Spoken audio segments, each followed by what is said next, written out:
This Alfa Romeo Giulia Quadrifoglio is the highest mileage model on sale in the entire United States of America, and we're going to see just how well it turned out.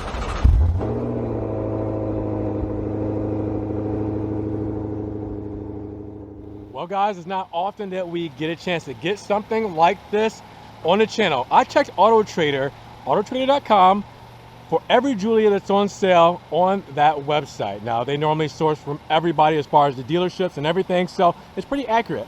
I did the mileage high, all right, the highest mileage first from the drop-down list, and guess what car showed up? This one here. This is the highest mileage Alfa Romeo Giulia Quadrifoglio in the United States right now that's on sale. And I want to show you guys exactly what we have here as far as the spec and how well it held up, because this owner, kudos to you. He did exactly what he was supposed to do. Drove it so much, all right, 20,000 miles plus per year, and enjoyed the crap out of it, all right? That's not it, because not only did he drive this 2018 at least 20,000 miles per year, but he traded this in for a brand new Verde Montreal 2023 Giulia Quadrifoglio. So he loved it so much, he drove the crap out of this one, traded it in, and bought a brand new one. And that brand new one we've had on the channel. All right, so that was the Verde Montreal color that I put on the channel a few weeks ago. All right, right after I got the Gran Turismo, and then I put that on the channel. That's his car. So how crazy is that we actually got someone who is experiencing and loving these cars, appreciating what they bring to the table as far as value, and really just driving the crap out of them. Now, with that said, you guys are wondering the mileage, and I will show you guys the mileage, but I will also tell you right now to not hold you any further, but you'll see it in the actual speedo. Over 102,000 miles on this Giulia Quadrifoglio for 2018. 102,000 miles. Now, I told you I checked AutoTrader, and the highest mileage I found, I think, was 55,000 miles. It was on sale currently. So this is twice the amount, just under twice the amount of that model. Crazy. We'll talk about the price and everything in just a moment, but I wanted to show you guys how this stacked out. Now, 2018, it's a couple years after the Giulia Quadrifoglio came to the States in 2016. So as you guys can see, a couple of things that haven't really changed. The Bi-Xenon headlamps, the Schiattato grill up front, all right, the carbon fiber front splitter is active that will retract at 70 miles per hour for extra downforce. All this stuff is the same that you're used to on Quadrifoglio models now. So this was, again, one of those things to where it came out back then, they didn't change much since. So you're getting something that's quite similar to the product that you'll get today if you get into something like this. Now, the hood, nostrils, and this carbon fiber hood is painted over. Dry carbon, we'll lift that in just a moment. You can also see we have the 5-hole wheels, all right, black calipers, drilled rotors, Michelin tires, classic monochrome center cap. Looks good, right? And I can't even forget to mention Volcano black for the exterior paint, Volcano black metallic, but you guys already saw that. Quadrifoglio cloverleaf badge on the front fender, and we also have the ventilation on the front fender, a little bit of heat extraction there. Coming along the side, black window moldings. You also see the carbon fiber side skirt going all the way across. This car is completely dirty, as you guys can tell. The sprinklers are going right now. The sprinklers were going, and yeah, they kind of soiled the car. But again, it fits with the character of this very used model. So with that said, it's been through some rough times. We're just keeping it authentic. We're showing it just how it is. Now coming along to the rear, same LED tails.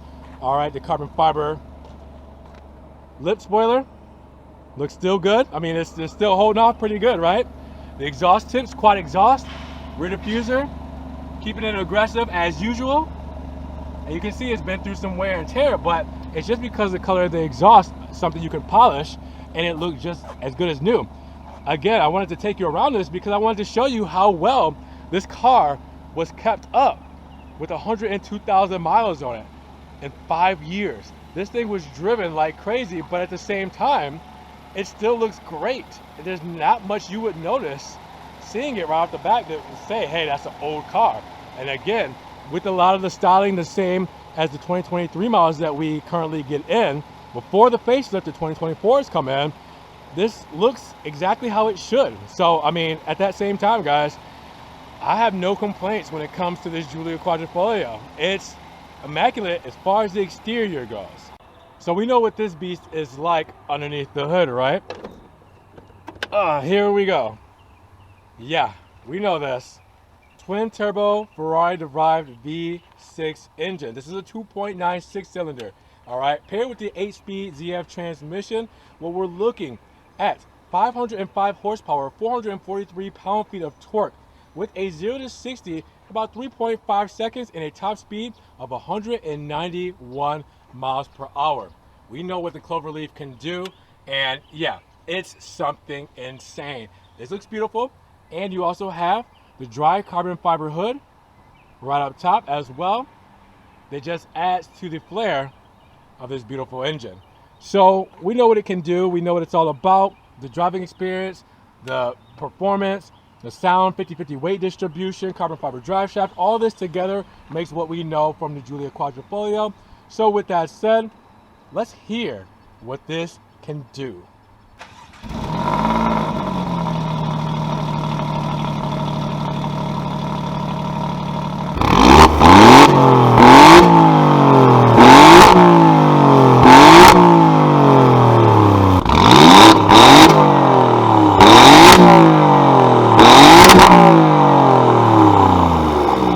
Now, if you guys are enjoying the channel so far, make sure you give it a big thumbs up. Giving the video a like will help get it up in rankings, more people can see it, and I can get more high mileage models like this Giulia Quadrifoglio here on the channel today. Now, I wanted to show off the trunk space because ironically, I brought this up last time we talked about the Giulia Quadrifoglio that actually replaced this one. You cannot fold down these rear seats. Not in the 2016, 17, 18 models. You cannot do it. I think they started it in 2019 to where you can actually fold down the rear seats. These seats, as you can see, are there. All right, there's no switches or anything here to actually fold it down. Again, you can't fold it down at all. There's not any switches. You can't even do it from the inside. So keep that in mind. No rear folding seats for this 2018 model. Battery on the side there. You see our floor mats done in green and white stitching. All right, look very good. We have our little hazard bar there as well. And then underneath, a nut, a tow hook, and a screwdriver. That's all you got. Now in the interior, we're gonna see how well 102,000 miles held up. I have something special for you though. Sparko racing seats in carbon fiber Alcantara and leather with green and white stitching. Yes, those $3,500 seats are optioned out in this model, which makes it even sweeter when it comes to this spec. Look at these things.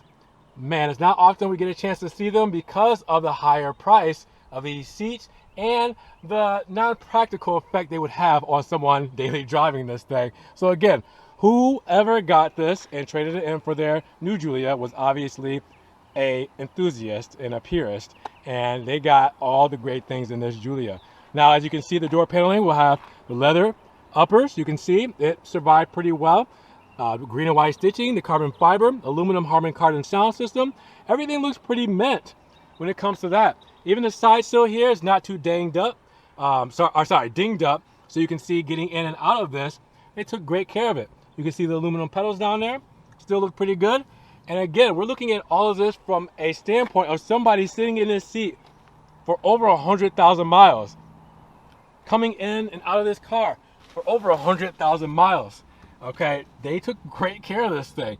Now, what I am seeing, and this will be the biggest and only flaw that I'm really seeing, is the dash. So you can see the corners are lifting up a little bit and separating. I don't know, well, you can see that. You can see right here, they're kind of separating. And that is because heat and being out and exposed enough will lift the components and materials and everything like that. If not, you know, garage kept or, you know, not sitting out too much. This is Florida, it's very hot. So, you know, you really have to keep these in a garage in order to keep them at temperature in order for things like that not to happen. But again, at this long of a standpoint, I mean, you could guess that something like that would happen. It's just, it's the thing. Now you can see the steering wheel. The most touched part of this model is doing okay. And that's a great thing to see because this is the highest touch point and it looks good for 100,000 miles. You can see the leather on the outside, Alcantara up top, and then the inners on the top. You can see the carbon fiber in the inners, the aluminum centerpiece, and then the start stop button with the paddle shifters as well. Let's start it up while we're at it. And now we can see what kind of warning lights we got. What do we have here? Anything? Nothing. Look at that, guys.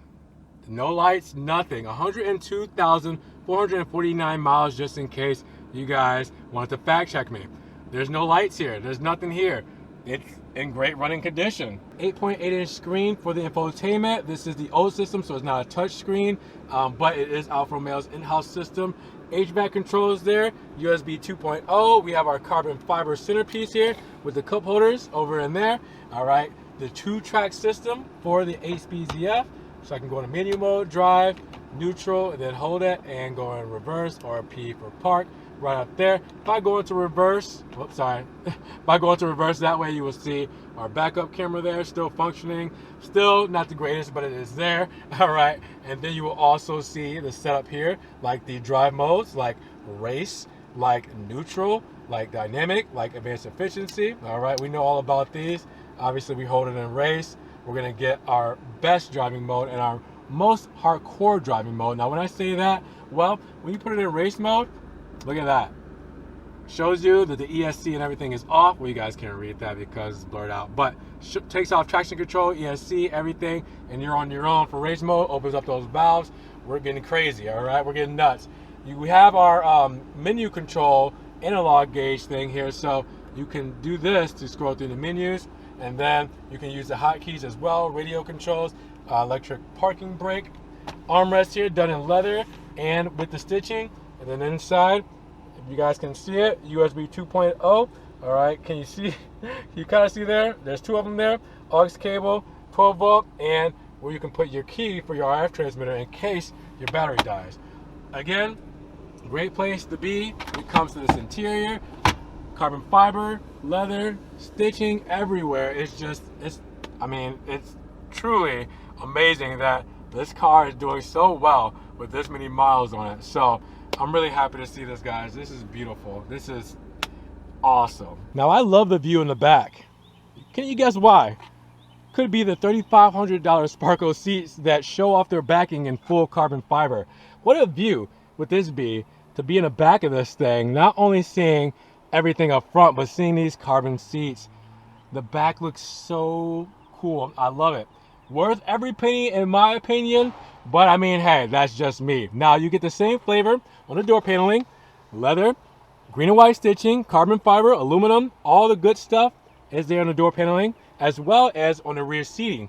This is a bench seat that just stays in place, does not fold down. All right, so you have leather, Alcantara, and you have green and white stitching. But again, there's no way to fold these down. All right, so they're staying where they are, which is fine in most cases. Anybody looking to do so, you're gonna have to look at a newer model to do that. But yeah, it still looks good. It's still a great place to be. And you do have your HVAC vents with your USB 2.0 there as well.